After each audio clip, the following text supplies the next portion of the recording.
Hello friends! Today, we embark on a journey unlike any other. We're leaving Europe behind and soaring into the highlands of East Africa, Ethiopia, a land where dramatic landscapes meet ancient faith, and every sunrise paints a new story across the mountains and valleys. Here, history isn't just in books, it's carved into the earth itself, etched into stone by hands that shaped a civilization. Ethiopia's rock-hewn churches are not built up, but dug down, hidden marvels waiting to be discovered, their entrances blending seamlessly into the rugged landscape. These monolithic structures, sculpted from single blocks of volcanic rock, have stood as centers of worship and pilgrimage for centuries, drawing the faithful from near and far. They stand as powerful testaments to the devotion, artistry, and engineering skill of their creators, rising from the earth with quiet strength. Ethiopia was among the first nations to adopt Christianity, and its culture is deeply intertwined with this heritage, visible in every mural, every cross, and every prayer. Exploring these churches is like peeling back the layers of time, revealing a civilization that has remained resilient and true to its roots, even as centuries have passed.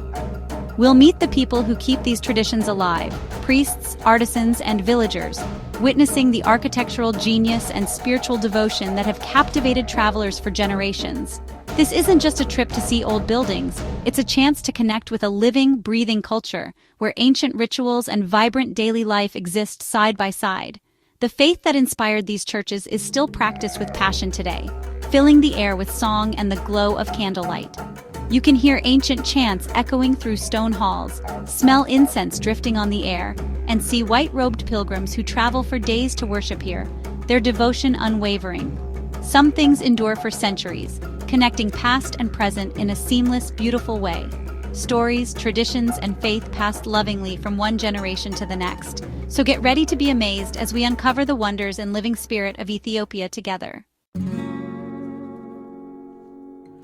What exactly is a rock-hewn church? These are not ordinary buildings constructed from bricks or wood. Instead, they are marvels of human determination and creativity, painstakingly carved directly into the earth itself. Imagine a giant block of solid rock, and workers with simple tools, hammers and chisels, carving away everything but the church itself. Every detail, from the grandest arch to the smallest window, is revealed by removing stone, not by adding it. The roof, walls, and columns are all part of the original stone, a feat of subtractive architecture that's both brilliant and difficult. It's a process that requires vision, patience, and immense skill, as one wrong move could ruin the entire structure. This tradition predates Christianity in Ethiopia, but reached its peak in the medieval era. Over centuries, these churches became symbols of faith, resilience, and national identity. Carving churches into the ground protected them from invaders and the elements, making them secret sanctuaries. Their hidden entrances and sunken courtyards helped keep them safe and preserved for generations. The process began by tracing the church's outline, digging a trench to isolate the block, then shaping the exterior and hollowing out the interior.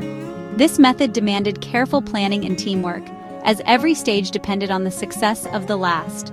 Windows were carved to let in light, and walls were decorated with intricate patterns and religious symbols, all without modern machinery. The artistry and devotion are evident in every carved surface. These churches are sacred libraries of history, filled with ancient paintings and manuscripts. They preserve stories, prayers, and traditions that have endured for centuries. Their designs often mimic traditional architecture, but everything is carved from the same rock. The interiors echo the look of wooden churches, yet every beam and arch is stone. They represent a unique blend of local and foreign Christian influences. The art and iconography reflect centuries of cultural exchange and spiritual devotion. Standing inside, you feel a deep connection to generations of artisans and worshippers. The air is thick with history, reverence, and the echoes of ancient prayers.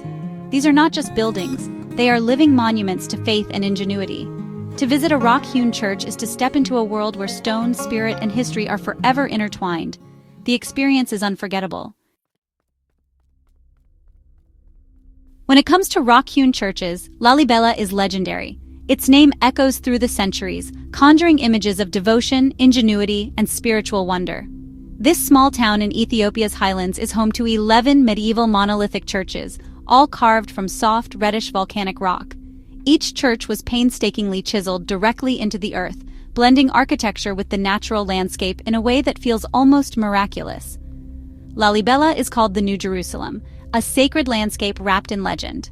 For centuries, it has drawn pilgrims from across Ethiopia and beyond, seeking spiritual connection and inspiration. Local tradition says King Lalibela built these churches in the 12th century after a divine vision, creating a symbolic holy land for pilgrims.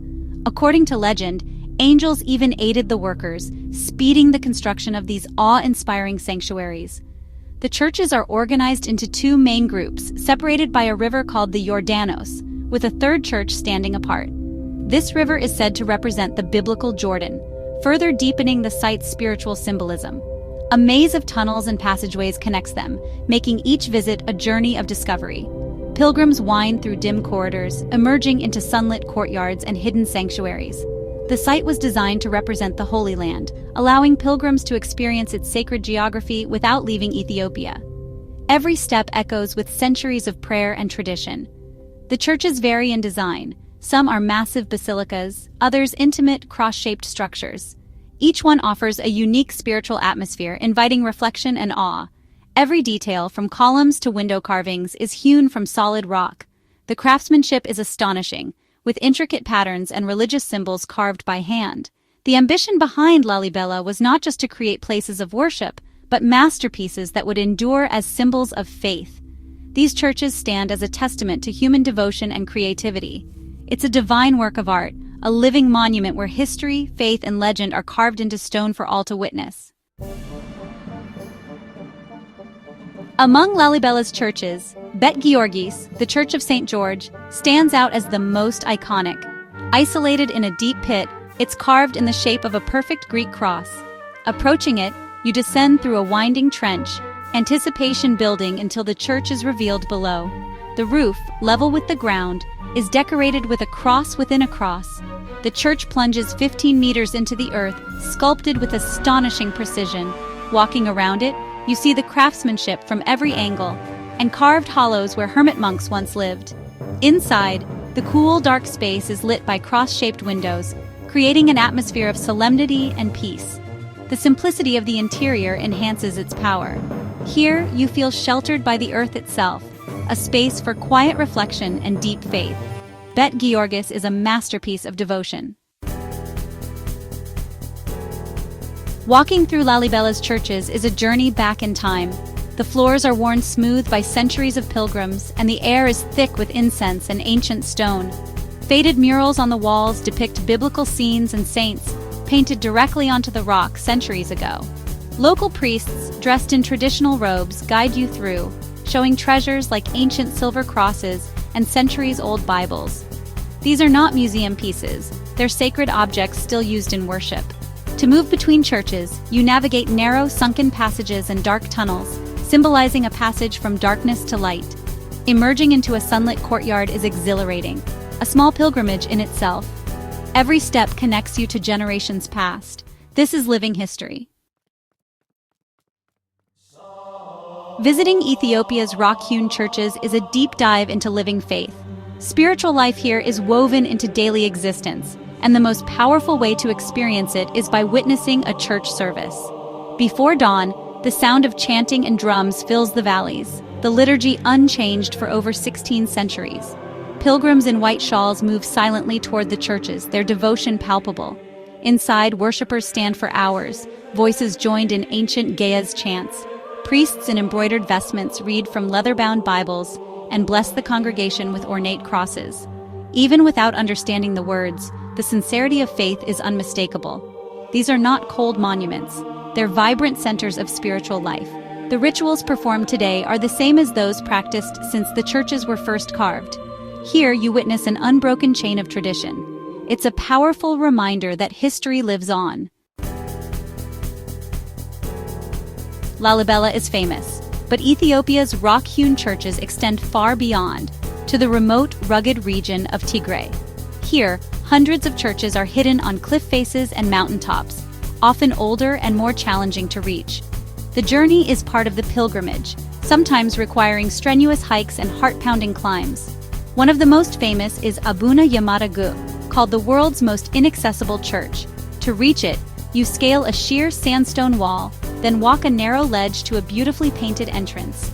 Inside, you find vibrant ancient Christian art, preserved by the church's inaccessibility. Standing in these remote sanctuaries, high above the world, you feel profound peace and isolation. It's a testament to the lengths people will go for faith. These rock-hewn churches are the heart of Ethiopian identity, a direct link to a glorious past. They symbolize national pride and a unique Christian tradition, distinct from the rest of the world. Preserving them is a challenge. Carved from soft rock, they're vulnerable to erosion and crowds. UNESCO's World Heritage designation has brought attention and support for conservation. Balancing protection with accessibility is an ongoing effort. These churches teach us about engineering, art, and the power of faith. Their creation required ingenuity and perseverance, born from deep spiritual conviction. They are living lessons in history, written in stone. For Ethiopians, they inspire pride and hope. For the world, they're a reminder of our shared heritage. They are truly a gift from Ethiopia to the world. We've journeyed through Ethiopia's highlands, marveled at churches carved from stone, and felt the pulse of ancient faith. To stand in Lalibela, looking down at Bet Georgis, is to witness something both impossible and real. This is travel that changes how you see history, faith, and human potential. These churches matter because they embody the enduring power of faith and creativity. In a fast-paced world, they remind us of patience, devotion, and craftsmanship. They're a unique part of World Heritage, telling the story of African Christianity. By learning about and supporting these sites, we help preserve their story for future generations. It's a celebration of our common humanity. Thank you for joining this journey. May it inspire your own adventure. Keep exploring and stay curious.